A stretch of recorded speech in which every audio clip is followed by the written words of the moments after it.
So let's talk about the Texans. Let's explore the organizational behaviors as to why they are making these decisions. The biggest change and challenge to their organization is the interactions between the players and management. In today's day and age, players, especially star players and key players like quarterbacks, are having bigger and bigger says in what happens at the top of the organization. And it seems that there is a resistance by the Texans management to that. And that is a very big challenge to it. Now, one of the biggest things for any organization is individual dynamics and factors.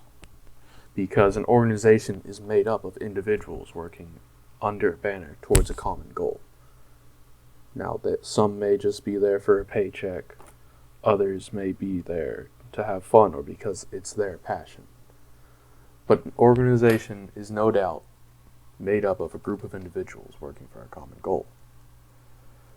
Now, stresses and problems faced by those individuals, especially when they're in high-level positions in an organization, can be extreme factors in how an organization operates and how it makes its decisions. The two biggest problems to be faced by any NFL organization or any organization flat out in this day and age is the COVID-19 virus and the global pandemic. Now, the NFL has instilled protocols to deal with this. No fans are there. There's no revenue. They are having to deal with a shortening in revenue. The next issue is a stem of the COVID-19 virus, and that is the reduced salary cap for the NFL as a whole. Because of this, teams have been forced to let go of players in lieu of keeping other ones that are stars on their team and vital to their play style and their plan.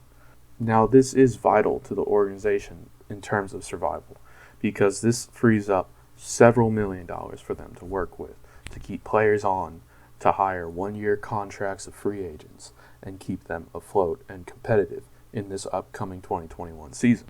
The threat and effects of COVID-19 are not just limited to the organization. They affect the management and players on an individual level. They're worried that their friends or family might get it. They're worried that they might get it. And because of that and this state of fear that has become almost constant in this day and age, COVID-19 has added a lot of stress to people's everyday lives and just what they do for a living. And some people don't have ways to deal with that stress and release it. With every big organization, there's a lot of people working there. And with any big organization, you're going to get people butting heads. Sometimes people's personalities just don't mix. And that's fine. That's just part of being people. And when people don't quite mix too well, sometimes things can get heated.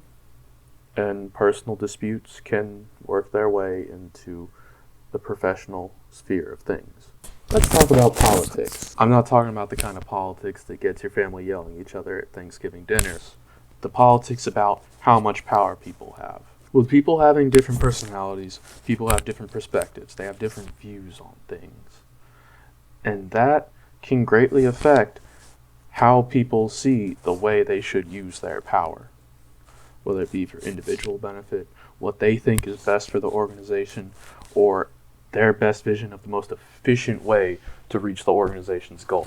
Sport organizations in the past, for the longest time, for as long back as I can remember, they have had a definitive power structure.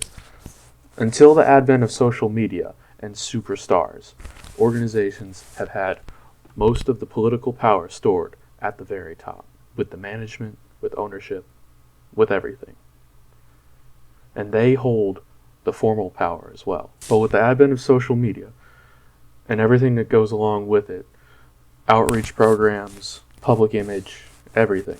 Players are gaining more and more power when it comes to decisions made by the organization. And these aren't powers that are expressly given to them. They are informal powers. Powers that nobody said that they have. That they happened upon by being of great standing, great ability, any of these things. The actual formal leader of the organization can take offense to that, or they can take pride in that somebody has risen through the ranks.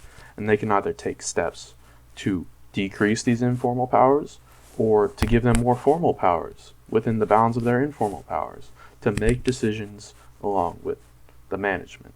Politics is not a fun game to play, but it's something that happens in every organization. It's something that happens in every family, in every interaction. There will always be a struggle for power, and this is affecting the organizational behavior of the Houston Texans greatly. You can see it in decisions that they made. They included Deshaun Watson, their head quarterback, in talks about hiring the new head coach.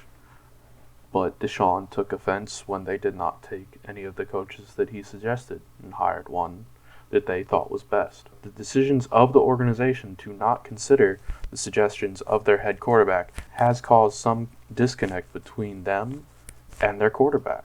The behavior of the Houston Texans as an organization, as a whole, throughout the years, has been on par with most NFL teams.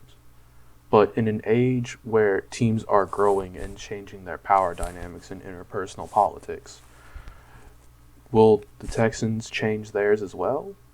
Or will they just be left by the wayside trying to keep this old power structure, this old way of making decisions for the organization? This is why understanding organizational behavior is so important. The Houston Texans have made many controversial decisions. With the release of J.J. Watt, the hiring of their new head coach, which upset their quarterback to the point of saying, "I want to be traded." But they did these things for reasons. Whether it be the effects of COVID-19 and the lower salary cap of the NFL, they had to release a star player who they couldn't afford to keep on, so they can keep on other star players and hire new free agents for one-year contracts. Everything has a reason behind it. Every decision an organization makes is linked to the behavior of that organization, whether it be through power and politics, the people as individuals within their personalities, with changes in technology, the internal and external environments of the organization. All of these things can put pressure on an organization into how they will act and influence its behavior. The stress, the interpersonal power dynamics and politics of the organization, butting heads of personalities that just don't get along, and the organizational structure as a whole. How the chain of command works, challenges to that chain of command, informal powers and formal powers. In keeping with my tradition of having horrible outros or no outro at all, I'm just gonna